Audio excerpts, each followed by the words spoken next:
When was the last time I made a video? Like a year ago?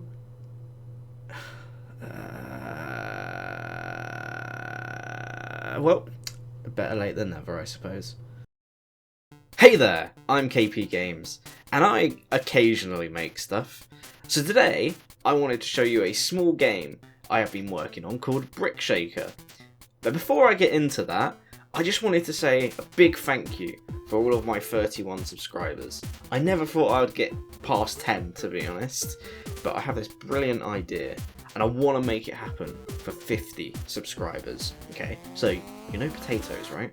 And you know they are made of starch. And you know archery. So, what if you put the two together? Boom! Starchery. Or the Starchers. Ah?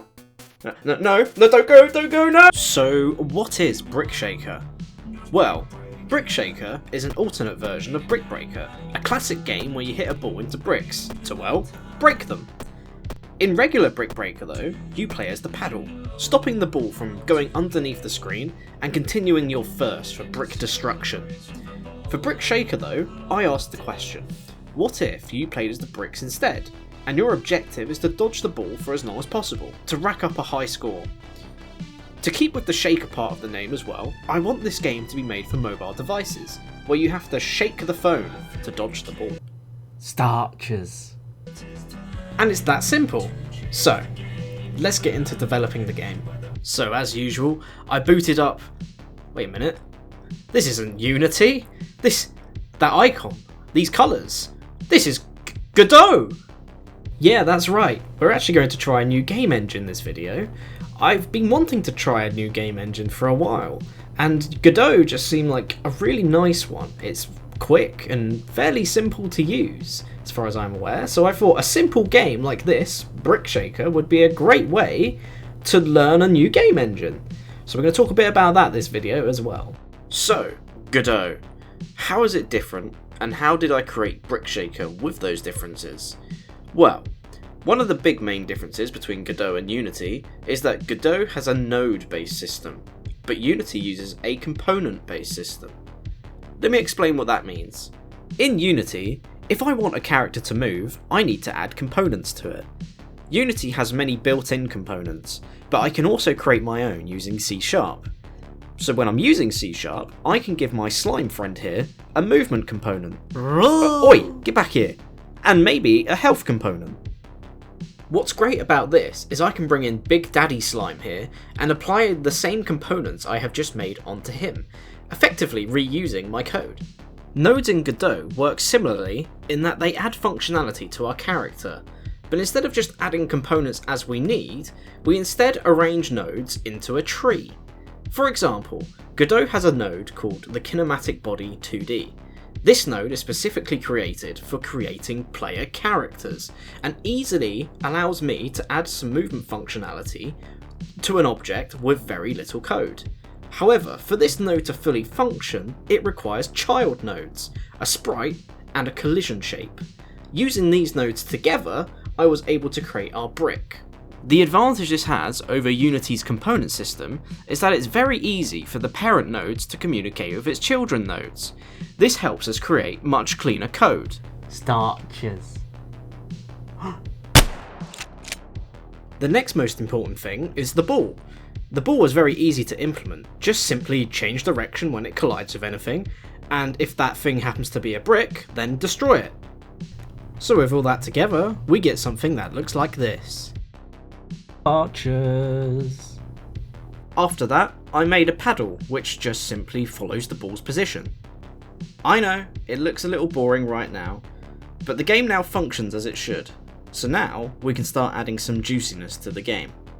The first thing I added was just a background colour to make the game look a bit more interesting, and I also added a way for the ball to fall off the screen, and then be told to come back.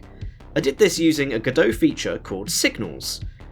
Underneath the screen there is a collision area, and when that collision area senses a ball, it sends out a signal to everything listening to it. In this case, the ball was listening to it. Oi, you need to go back up there. Yes, Papa. I then got to work on some particle effects using Godot's particle system. Lucky for me, apart from UI and name changes, it worked in a very similar fashion to Unity's particle system, so it didn't take me very long to put together some fun and simple effects. After this, I played with the UI to create a score system, and now we have something that looks a bit more like a game. Of course, no game is complete without sounds, so at first I tried making dumb sounds with my voice, Beep. Beep. Boom. and decided instead to go with a more traditional 8-bit sound, using BFXR, a brilliant program to create free sounds. I also looked up a tutorial on how to add some camera shake. Well, it took me about an hour to find the acceptable level of camera shake without giving myself a headache, but once I did, it added a really nice level of feedback to the game. After adding in a few more effects, the last major thing I added to the game's look was some 2D lighting. This again was very simple, but the only main difference from Unity was that I had to give the light a texture, so that the light knows how to light up the scene. I also had all the objects cast shadows, and I think it looks quite nice. And finally, I just worked on some kind of main menu for the player to, well, play the game from. I also added a little bit of functionality so the player could learn how to play the game from the menu as well, if they're a new player. And I think it all comes together really nicely. So here we are on the main menu of the game. So if you see, we've got the how to play, and we get to easily tilt left and right here. So then once we're ready, go straight in. And as you can see, so dodge all left. So I didn't expect people to be able to dodge, like save every brick. Like the idea is it gets a bit easier as the game goes on, and that was very bad of me. Ooh, okay. So I'll just go until we get to, oh dear, there's another little feature here that we're going to see in a minute.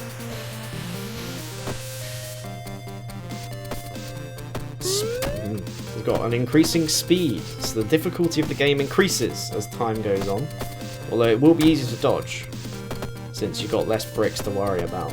You do get a score bonus if you manage to dodge enough bricks, so yeah, keep that in mind. And there we go! That is a game made in Godot, and a game that I would like to release to the Play Store at some point. I'm sorry iOS users, I don't have a way to get it to you yet. But maybe one day I'll be able to release it to the iOS store. Now, I haven't figured it out yet, I'll be honest. So, in terms of a release date, as soon as possible.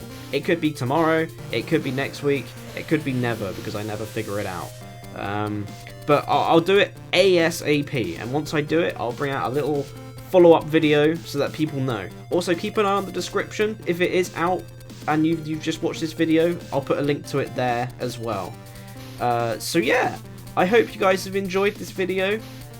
It's been interesting. I think in terms of Godot, I really like it. I want to use it more. I definitely didn't use it perfectly, so it'd be nice to learn a bit more Godot at some point as well.